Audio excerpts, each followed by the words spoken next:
दिल्ली का शराब घोटाला, जिससे जुड़े हुए मनी लॉन्ड्रिंग मामले में तिहाड़ जेल में बंद दिल्ली के मुखिया अरविंद केजरीवाल को दिल्ली हाईकोर्ट ने जमानत देने के राउज एवेन्यू कोर्ट के आदेश के खिलाफ दायर याचिका पर सुनवाई टाल दी है।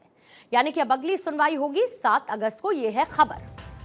इससे पहले हाईकोर्ट ने केजरीवाल को जमानत देने के ट्रायल कोर्ट के आदेश पर स्टे लगा दिया था। पिछले हफ्ते सुप्रीम कोर्ट ने ईडी के मामले में अरविंद केजरीवाल को इंटरिम बेल दे दी थी।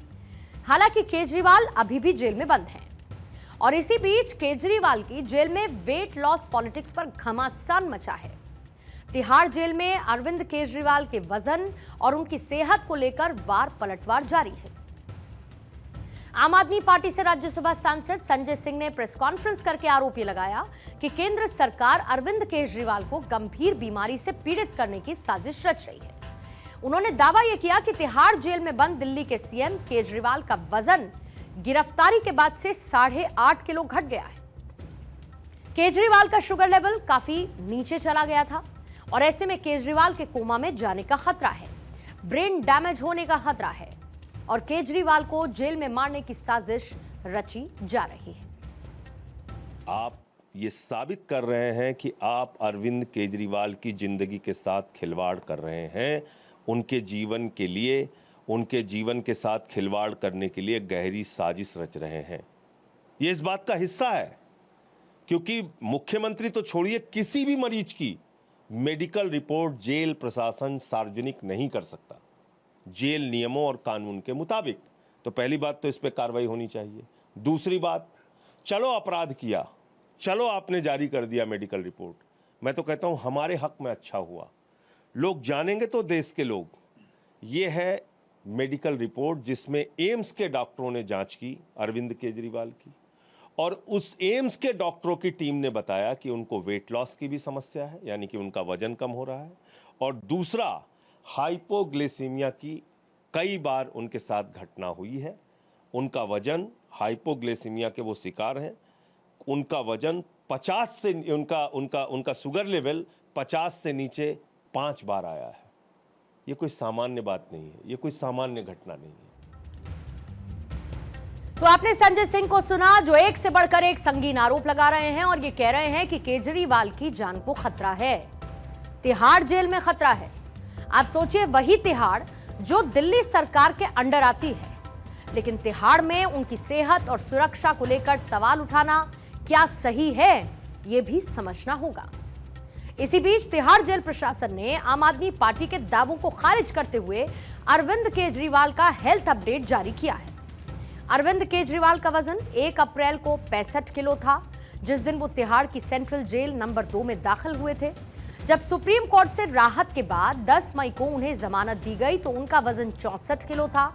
2 जून को केजरीवाल का वजन 63.5 यानी कि 63.5 किलो दर्ज किया गया और अब उनका वजन है 61.5 किलो। यानी कि 2 जून के बाद से अरविंद केजरीवाल के वजन में सिर्फ 2 किलो की गिरावट आई है।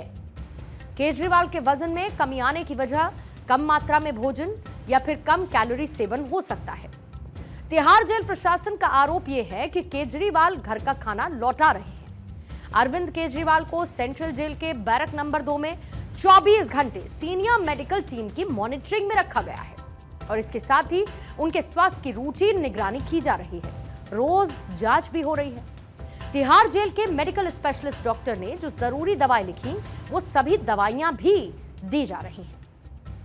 बीजेपी के राष्ट्रीय प्रवक्ता शहजाद पूनावाला ने केजरीवाल को लेकर आम आदमी पार्टी पर तंज कसा है और यह कहा कि केजरीवाल विक्टिम कार्ड खेल रहे हैं। केजरीवाल के मामूली वजन कम होने का रीजन यह है कि उन्होंने जेल में खाना खाना बंद कर दिया है ताकि उनका वजन घटे और बीमारी का बहाना बनाया जा सके। अब जो मीडिया ने दिखाया है कि 14 जुलाई को जब उनका वजन किया गया तो वो घटकर 61.5 केजीज हुआ है। कहीं पर भी 8, 8.5, 9 किलो वजन नहीं घटा है। और ये भी जो वजन मामूली सा कम हुआ है, क्या उसके पीछे कारण ये है कि अरविंद केजरीवाल ने जब से वो कैंपेनिंग के बाद जेल में फिर से आए हैं, उन्होंने खाना लेना बंद कर दिया है? शायद इसीलिए, ताकि वो वजन घटे और बीमारी का बहाना बनाया जा सके और विक्टिमहुड कार्ड खेला जा सके। हमने देखा है ना कि किस प्रकार से मीठा खाना भी खाया जा रहा था ताकि शुगर लेवल को स्पाइक किया जा सके। एक मेडिकल बोर्ड है एम्स की जो लगातार मॉनिटर करती है अरविंद केजरीवाल की सेहत को और टाइम टू टाइम डाइट और मेडिसिन प्रिस्क्राइब करती है। सुनीता केजरीवाल जी भी उनके संपर्क में हैं और तिहाड़ जेल तो पूरा आम आदमी पार्टी के तहत आता है। तो क्या ये आरोप ये लगाया जा रहा है कि आम आदमी पार्टी की सरकार ही उनकी सेहत के साथ खिलवाड़ कर रही है? अरविंद केजरीवाल को लेकर जो दावा किया जा रहा है कि वो हाइपोग्लाइमिया से जूझ रहे हैं, ये क्या है, इसके लक्षण क्या हैं, वो भी आप जानिए। डॉक्टर्स का यह कहना है कि लो ब्लड शुगर या फिर हाइपोग्लाइसीमिया एक ऐसी स्थिति है जिसमें ब्लड में ग्लूकोज की मात्रा एवरेज से कम होती है। डायबिटीज से पीड़ित लोगों को आमतौर पर इसका अनुभव होता है और यह स्थिति खास तौर पर तब होती है जब आप अधिक मात्रा में इंसुलिन या फिर ब्लड शुगर को कम करने वाली मेडिसिन लेते हैं। इंस्टेबिलिटी यानी कि अस्थिरता, बहुत ज्यादा स्वेट करना यानी कि पसीना आना, इसके साथ ही हार्ट बीट्स का तेज हो जाना, आंखों का धुंधलापन इसका एक सिम्टम है, मूड स्विंग, इसके साथ ही दौरे पड़ना और बेहोशी या जिसको आप अनकॉन्शियसनेस कहते हैं वो भी इसका एक हिस्सा है। आपको याद होगा कुछ वक्त पहले की ये तस्वीर, जब आम आदमी पार्टी के कार्यकर्ता तिहाड़ जेल के बाहर प्रदर्शन कर रहे थे। इन लोगों का आरोप यह था कि अरविंद केजरीवाल को इंसुलिन नहीं दी जा रही है, लेकिन इसके पीछे की कहानी आपको समझनी चाहिए। सरकार चलाने वाली आम आदमी पार्टी के कार्यकर्ता जेल के बाहर प्रदर्शन कर रहे थे और वो भी मुख्यमंत्री अरविंद केजरीवाल को इंसुलिन दिलाने के लिए, जबकि आम आदमी पार्टी सरकार के जेल मंत्री कैलाश गहलोत हैं और उसी आप पार्टी के मुखिया को जेल में इंसुलिन नहीं मिल पा रही। इसी साल अप्रैल में केजरीवाल की शुगर की बीमारी और इंसुलिन इंजेक्शन को लेकर घमासान मचा हुआ था। दिल्ली के सीएम अरविंद केजरीवाल की पत्नी सुनीता केजरीवाल ने आरोप लगाया था कि केंद्र सरकार अरविंद केजरीवाल को मारना चाहती है और उन्हें जेल में सही दवा नहीं दी जा रही है। केजरीवाल की पत्नी सुनीता केजरीवाल की अपील पर तिहाड़ जेल प्रशासन ने वीडियो कॉन्फ्रेंस कराई। जेल अधिकारी ने यह बताया कि 40 मिनट की सलाह के बाद केजरीवाल को आश्वासन दिया गया कि कोई गंभीर चिंता नहीं है, उन्हें दवाई जारी रखने की सलाह भी दे दी गई थी।